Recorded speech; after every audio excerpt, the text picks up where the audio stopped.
മലപ്പുറത്തെ പെരിന്തൽമണ്ണയിൽ ജ്വല്ലറി ഉടമയെ സ്കൂട്ടർ ഇടിച്ചു വീഴ്ത്തി 3.5 കിലോ സ്വർണം കവർന്നുകൊണ്ടുപോയി. ജ്വല്ലറി അടച്ച് മടങ്ങുകയായിരുന്ന കിനാദിയിൽ യൂസഫിനെയും സഹോദരൻ ഷാനവാസിനെയും ഇടിച്ചു വീഴ്ത്തിയാണ് കവർച്ച നടത്തിയത്. ഏറ്റവും കേരളത്തിൽ എന്തൊക്കെയാണ് നടക്കുന്നത്? വിപിൻ സി വിജയൻ മലപ്പുറത്ത് നിന്ന് ചേരുന്നു. Good morning Vipin C Vijayan.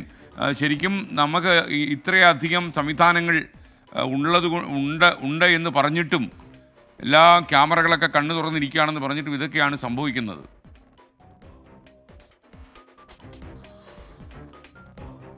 അതേ SKN ഏകദേശം 8:30 കൂടി ഇന്നലെ രാത്രിയാണ് ഈ സംഭവം നടക്കുന്നത്. അപ്പോൾ പെരിന്തൽമണ്ണ നഗരത്തിൽ തന്നെയാണ്. അപ്പോൾ നഗരത്തെ ഞെട്ടിച്ചുകൊണ്ടാണ് ഇത്രയും വലിയ ഒരു കവർച്ച നടന്നിരിക്കുന്നത്. 3.5 കിലോ സ്വർണ്ണമാണ് ഈ കവർന്നിരിക്കുന്നത്.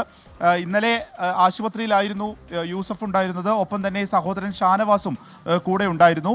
അതിനുശേഷം അവർ ഇന്നിപ്പോൾ വീട്ടിലേക്ക് മടങ്ങിയിരിക്കുന്നു എന്നുള്ളതാണ് മനസ്സിലാക്കാൻ സാധിക്കുന്നത്. അദ്ദേഹം വീട്ടിലേക്ക് എത്തിയിട്ടുണ്ട്.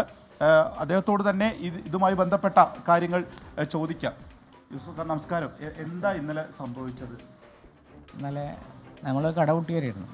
അപ്പോൾ കടകുട്ടി വരുമ്പോൾ വീടിൻ്റെ ഈ ടേണിങ്ങിൽ വെച്ചിട്ട് ഒരു വണ്ടി വന്നിട്ട് നമ്മളെ തട്ടിയിട്ടു. ഓവർടേക്ക് ചെയ്ത് വന്നിട്ട് ക്രോസ് ചെയ്തു, എന്നിട്ട് തട്ടിയിട്ടു, താഴെയിട്ടു.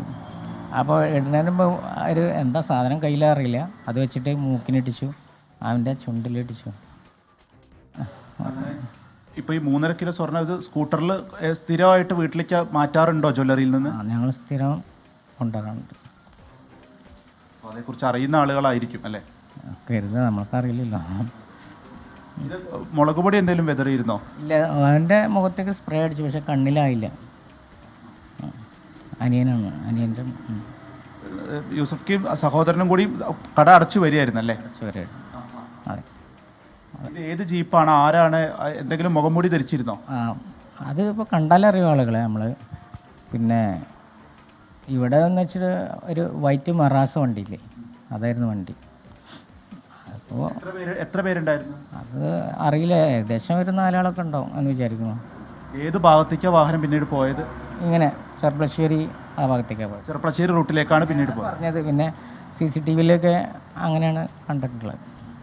ആരാണ് എന്നുള്ളതിനെ കുറിച്ചിട്ടോ ഒരു ധാരണ ഇല്ലല്ലേ? ഇതിനു മുൻപ് കണ്ട ആൾക്കാരാണോ? കണ്ടിട്ടുണ്ട് എപ്പോഴെങ്കിലും? ഇല്ല, കണ്ടിട്ടില്ല. പക്ഷേ നമ്മളെ ഇപ്പോൾ ആക്രമിച്ചപ്പോൾ നമുക്ക് ആളെ ഏകദേശം ഒരു രൂപം കിട്ടിയിട്ടുണ്ട്.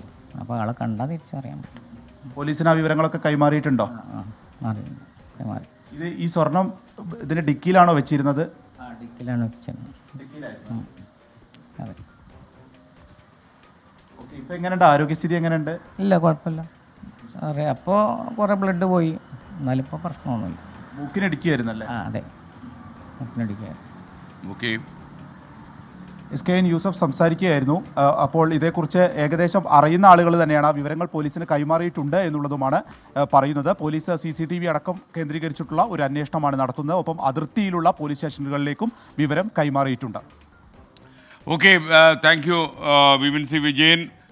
നമുക്ക് വിശ്വസിക്കാൻ പറ്റുന്നില്ല, ഒരു സ്വർണ്ണക്കട മുതലാളി കടയൊക്കെ പൂട്ടി സ്വർണ്ണമായിട്ട് വീട്ടിലേക്ക് പോകുന്ന വഴിക്ക് രാത്രി 8:30 മണിക്ക് പെരിന്തൽമണ്ണ പോലെ ഒരു നഗരം, ഒരു ടൗണാണത്, ആ ടൗണിൽ ഇങ്ങനെയൊക്കെ ഒരു അക്രമം നടത്തി കവർച്ച നടത്താൻ കഴിയുക. ഇതൊക്കെ എന്തുകൊണ്ടാണ് കേരളത്തിൽ സംഭവിക്കുന്നതെന്ന് എനിക്ക് എത്ര ആലോചിച്ചിട്ട് മനസ്സിലാകുന്നില്ല. ഇതൊക്കെ മുളയിലേ എന്നുള്ളതാണ്. നമ്മുടെ പോലീസിന് കഴിയട്ടെ.